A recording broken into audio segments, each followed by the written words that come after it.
ಈಗ ನಿಮಗೆಲ್ಲವೂ ಕೂಡಿ ಬಂದಿರೋ ಹಾಗೆ ಮಾರುತ ಸಿನಿಮಾದಲ್ಲಿ ಎಸ್ ನಾರಾಯಣ್ ಸರ್ ಡೈರೆಕ್ಷನ್ ಇದೆ. ನಿಮ್ಮ ತಂದೆಯವರು ನಿರ್ಮಾಣ ಮಾಡ್ತಿದ್ದಾರೆ. ದುನಿಯಾ ವಿಜಯ್ ಸರ್ ನಿಮಗೆ ರಮೇಶ್ ಯಾದವ್ ಸಪೋರ್ಟಿವ್ ಸರ್ ಆಗಿ ಇದ್ದಾರೆ ಮೇಡಮ್ ಅವ್ರ ಮಾತು. ಎಸ್. ಜೊತೆಗೆ ದುನಿಯಾ ವಿಜಯ್ ಸರ್ ಕೂಡ ಇರುವಂತದ್ದು. ಒಂದಷ್ಟು ದೊಡ್ಡ ತಾರಾಗಣನೇ ಈ ಚಿತ್ರತಂಡದಲ್ಲಿ ಕೂಡಿರುವಂತದ್ದು.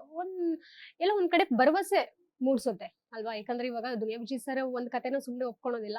ಎಸ್ ನಾರಾಯಣ್ ಸರ್ ಡೈರೆಕ್ಷನ್ ಮಾಡ್ತಿದ್ದಾರೆ ಅಂತ ಹೇಳಿದ್ರೆ ಹಂತಂತ ಲೆಜೆಂಡ್ಸ್ ಗೆ ಮಾಡಿದಂತವ್ರು ವಿಷ್ಣುವರ್ಧನ್ ಸರ್ ಇರ್ಬೋದು, ಅಂಬರೀಶ್ ಸರ್ ಇರ್ಬೋದು, ಹೇಳ್ತಾ ಹೋದ್ರೆ ಲಿಸ್ಟ್ ಬೆಳೀತಾ ಹೋಗುತ್ತೆ. ನೀವು ಕೂಡ ಆ ಪೈಕಿ ಈಗ ಒಬ್ಬರಾಗ್ತಿದ್ದೀರಾ ಅನ್ನುವಂಥದ್ದು ಎಷ್ಟು ಖುಷಿ ಕೊಡುತ್ತೆ. ಅವ್ರ ರೇಂಜ್ಗೆಲ್ಲ ಕಂಪೇರ್ ಮಾಡೋದು. ಬಟ್ ನನ್ಗೆ ಏನು ಒಂದು ಖುಷಿ ಏನಂತ ಹೇಳಿದ್ರೆ, ಇವತ್ತು ಖಂಡಿತ S Narayan sir industry legendary director ಅಂತ ಹೇಳಿದ್ರೆ ತಪ್ಪೇ ಆಗಲ್ಲ. ಮಹಾನ್ ಹಿಟ್ಸ್ ಕೊಟ್ಟಿದ್ದಾರೆ. ಇವತ್ತಿಗೂ ಅವ್ರ ಸಿನಿಮಾಗಳು ನೋಡಿದ್ರೆ ನೋಡಬೇಕು ಅಂತ ಅನ್ಸುತ್ತೆ. It is still entertaining. Duniya Vijay ಅವರು ಖಂಡಿತ ಒಂದು ನಮ್ಮ ಕನ್ನಡ ಇಂಡಸ್ಟ್ರಿ ಒಂದು super star, very very talented person, director ಕೂಡ ಇವತ್ತಿನ ದಿವಸಕ್ಕೆ. ಇವ್ರ ಜೊತೆ ಸಿನಿಮಾ ಒಂದು ಅವಕಾಶ ಸಿಕ್ಕಿದೆ. ಐ ಥಿಂಕ್ ಇಟ್ ಇಸ್ ಒಂದು ಪುಣ್ಯ ಅನ್ನೋಕ್ಕಿಂತ ಇಲ್ಲಿ ಅಂದರೆ ಕಲಿಯೋಕ್ಕೆ ತುಂಬ ಅವಕಾಶ ಸಿಗ್ತಿದೆ. ಅಂದರೆ ಒಬ್ಬ ಆ್ಯಕ್ಟ್ರ್ ಆಗಿ ನೀವು ಅಂದ್ಕೊಂಡಿದ್ದು ಸರಿ ಇದೆ ಅಂತ ಅನ್ಕೊಳ್ತೀರಾ. ಬಟ್ ಕೆಲವು ಸತಿ ಕೆಲಸ ಮಾಡೋಕೆ ನಿಮ್ಮ ಕಂಪ್ಲೀಟ್ ಥಾಟ್ ಪ್ರೊಸೆಸ್ ಚೇಂಜ್ ಆಗ್ಬಿಡುತ್ತೆ. ನಾನು ಅನ್ಕೊಂಡಿದ್ದೆಲ್ಲ ತಪ್ಪು ಅನ್ಸಕ್ಕೆ ಸ್ಟಾರ್ಟ್ ಆಗುತ್ತೆ. ಇನ್ನು ಬೇರೆ ಇದೆ, ಇನ್ನು ಬೇರೆ ಮಾಡೋಕೆ ಅಂದರೆ ಒಬ್ರದ್ದು ಒಂದು ಸ್ಟೈಲ್ ಇರುತ್ತೆ. ಸೊ ಇವ್ರ ಜೊತೆ ನಂಗೊಂದು ಸಿನಿಮಾ ಮಾಡೋಕೆ ಅವಕಾಶ ಸಿಕ್ಕಿದ್ದು ನಾನು ಪುಣ್ಯ.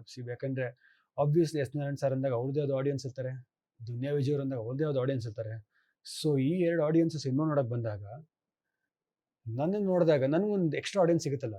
ಸೊ ನಾನು ಚೆನ್ನಾಗಿ ಮಾಡಿದ್ದಾಗ, ಚೆನ್ನಾಗಿ ಮಾಡಿದರೆ ಒಂದಷ್ಟು ಜನಕ್ಕೆ ಇಷ್ಟ ಆಗೋ ಒಂದು ದೊಡ್ಡ ಪ್ಲ್ಯಾಟ್ಫಾರ್ಮ್ ಅದು. ತುಂಬ ಈಸಿಯಾಗಿ ಜನರಿಗೆ ರೀಚ್ ಆಗೋ ಒಂದು ಪ್ಲ್ಯಾಟ್ಫಾರ್ಮ್. ಯಾಕಂದರೆ ಎರಡು ಒಳ್ಳೆ ಡೈರೆಕ್ಟರ್, ಪ್ರೊಡ್ಯೂಸರ್, ಹೀರೋ ಮತ್ತು ಡೈರೆಕ್ಟರ್ ಸೇರಿದಾಗ ಒಂದು ಕಾಂಬಿನೇಷನ್ ಗ್ರೇಟ್ ಇದ್ದಾಗ, ಆ ಕಾಂಬಿನೇಷನ್ ನಾನಿದ್ದಾಗ obviously the crowd will expect something from the movie. ಅದರಲ್ಲಿ ನಮಗೊಂದು ಚಾನ್ಸ್ ಒಂದು ಸ್ಕೋರ್ ಮಾಡ್ಕೊಳ್ಳೋಕೆ I think I am very lucky. ನೀವು how luck plays a part ಅಂತ ಕೇಳಿದ್ರೆ ಸ್ಟಾರ್ಟಿಂಗ್ಗೆ.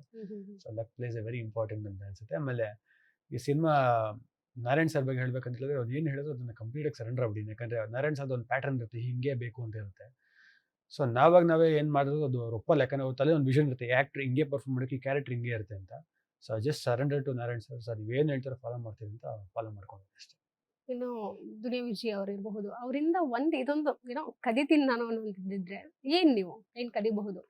ನನಗೆ ದುನಿಯಾ ವಿಜಯ್ ಸರ್ ವಯಸ್ಸಲ್ಲಿ ತುಂಬ ದೊಡ್ಡವರಾದ್ರು ನನಗಿಂತ, ನನಗವರು ಅಣ್ಣನ ಸ್ಥಾನದಲ್ಲಿ ಇದ್ರೂ ಖಂಡಿತ ಅದು ಒಂದು ಫ್ರೆಂಡ್ಲಿ ಪರ್ಸನ್, ಒಂಥರ ಫ್ರೆಂಡ್ ಥರ ಅಂತ ಹೇಳಿದ್ರೆ ಖಂಡಿತ ತಪ್ಪಲ್ಲ. ಯಾಕಂದರೆ ಆ ಒಂದು ಬಾಂಡ್ ಇತ್ತು ನನಗೆ ಅವ್ರ ಜೊತೆಗೆ. ಅದು ರಜನಿಕಾಂತ್ ಆ ಟೈಮಲ್ಲಿ ತುಂಬ ಜಾವಿಯಲಾಗಿ ಮಾತಾಡ್ಕೊಂಡು ಇದ್ದಿದ್ದು ವ್ಯಕ್ತಿ. ಇವಾಗಲೂ ಸಕ್ಕ ಜಾಲಿಯಾಗಿರ್ತಾರೆ.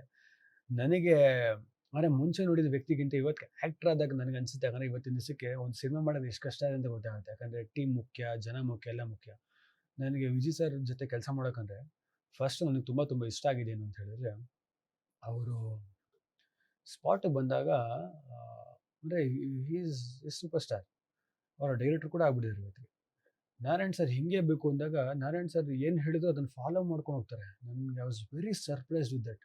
ಯಾಕಂದರೆ Narayan sir what I like about him is, ಯಾರೇ ಆ್ಯಕ್ಟರ್ ಇರಲಿ is a commanding director. I really like that about him.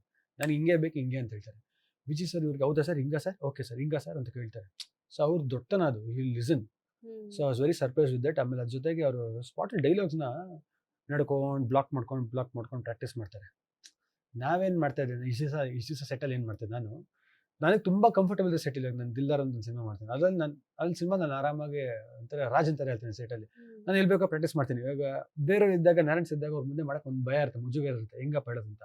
But ಇವ್ರು ನೋಡಿದಾಗ ಅಂದ್ಕೊಂಡೆ ಆ್ಯಕ್ಟ್ರ್ ಮುಜುಗರಲ್ಲಿ ಬಿಟ್ಟು ಪ್ರಾಕ್ಟೀಸ್ ಮಾಡ್ಕೊಂಡು ಹೇಳ್ಕೊಂಡಿರ್ತಲ್ಲ. So I really felt very nice about that. ಅಂದರೆ ಸ್ಪಾಟಲ್ಲಿ ಯಾರು ಏನೇ ಅಂದ್ಕೊಂಡ್ರೋ ನನ್ನ ಕೆಲಸ ನಾನು ಮಾಡ್ಕೊಂಡು ಹೋಗ್ತೇನೆ ಅನ್ನೋದಿಲ್ಲ. So that is one thing I really learn from this set ಅಂತ ಹೇಳಕ್ಕೆ ಇಷ್ಟಪಡ್ತೀನಿ.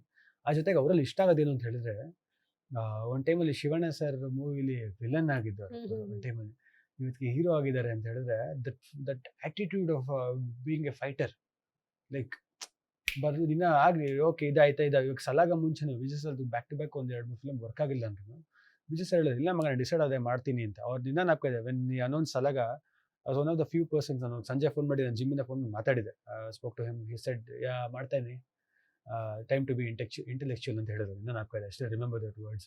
ಸೊ ಆ ಆ್ಯಟಿಟ್ಯೂಡ್ ಇದೆಯಲ್ಲ, ಲೈಫಲ್ಲಿ ವರ್ಕ್ ಆಗಲ್ಲ, ಅದೆಲ್ಲ ಅಪ್ಸ್ ಆ್ಯಂಡ್ ಡೌನ್ಸ್ ಇದ್ದೇ ಇರುತ್ತೆ. ಬಟ್ ಅಲ್ಲಿ ನಾವು ಹೆಂಗೆ ರಿಯಾಕ್ಟ್ ಆಗಿ ಅಲ್ಲಿಂದ ವಾಪಸ್ ನಾವು ಹೆಂಗೆ ಎದ್ಬರ್ತೀವಿ ಅನ್ನೋದೇ ಒಂದು ಜೀವನ. ಸೊ ಇಂಥ ವ್ಯಕ್ತಿಗಳು ನೋಡಿದಾಗ ಖಂಡಿತ ನನಗೆ ಅದರಿಂದ ಒಂದು ಕಲಿಬೇಕು ಅಂತ ಅನಿಸುತ್ತೆ. ಕಲಿಬೇಕು ಅನ್ನೋಕ್ಕಿಂತ ಅದನ್ನು ನಮ್ಮ ಲೈಫಲ್ಲಿ ನಾವು we need to follow that pattern of not giving up no matter what ಅಂತ.